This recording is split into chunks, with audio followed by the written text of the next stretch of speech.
When it comes to making complex projects, using a CNC just makes a lot of sense.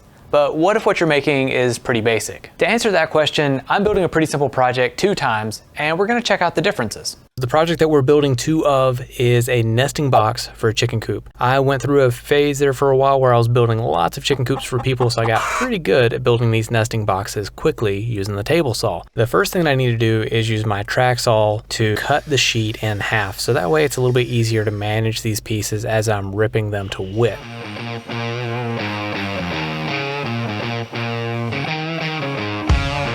Once all my pieces are ripped to width, I take 2 of them and I cut them down into smaller rectangles.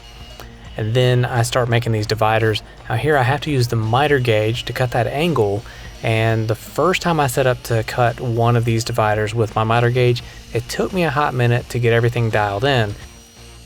Now there are 2 pieces that I need to cut an angle on, and you'll see those here in a minute. So once those are cut, I'm ready to drill all the pocket holes using my Craig Foreman. Now this is a great pocket hole jig. It doesn't take up a ton of space in the shop, and it really knocks out drilling pocket holes quickly. Now after all of those pocket holes are drilled, it's just time to assemble everything. I want to make sure that these are square and evenly spaced, so I have to measure and mark for each individual one.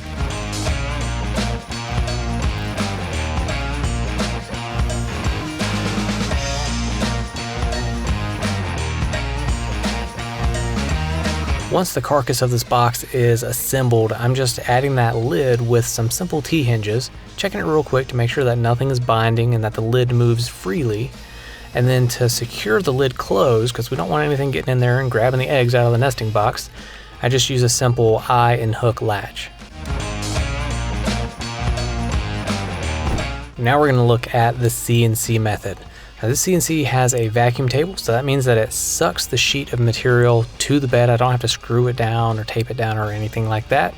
And obviously you see the CNC is just going to town. I don't have to prep that 4x8 sheet of plywood in any way other than getting it on the bed of the machine. In this operation, I'm not cutting the pocket holes with the CNC. I could, but I don't like going that route for other reasons that I'll discuss in a different video. But once everything is done being cut out, I'm ready to move on and finish processing these boards and get them ready for assembly.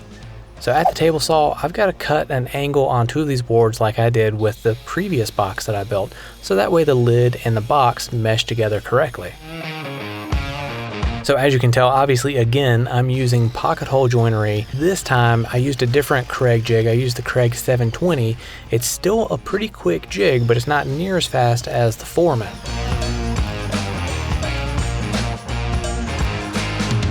Alright, so moving on to assembly, we're really just repeating the same process that you saw earlier. The only thing that's different is that I'm setting it up on some 2x4s now instead of just hanging the pieces off the edge of the bench. Now that made the initial assembly of a couple of pieces a little bit faster, but overall it really doesn't change the process. The one thing I will say is with these pieces that are cut out on the CNC, everything lines up so much nicer.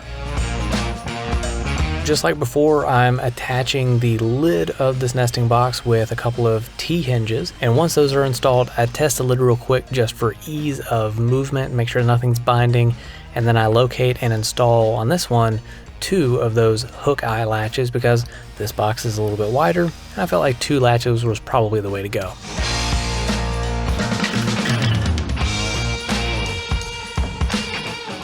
Both of these nesting boxes came out great. The one off the CNC is a bit more accurate, but the discrepancies from the one made on the table saw are pretty minimal, so it's not a big deal. So let's break down how long each one took to make. The box I made with the table saw, it took about 40 minutes to cut out and drill all the pocket holes, and it took about 50 minutes to assemble. But the box I made using the CNC only took about 27 minutes to cut out and drill all the pocket holes, and only 30 minutes to assemble. I don't know if I was just really on my game that day or if the higher accuracy from the CNC is what let me assemble that bigger box 20 minutes faster.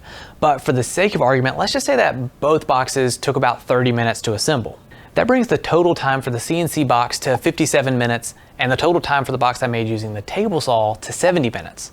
Now, a 13-minute difference isn't that big of a deal, But let's think about this from a production standpoint and the fact that I'm a one-man shop. Assuming that I don't take any breaks in an 8-hour workday, I can knock out about 7 boxes using the table saw.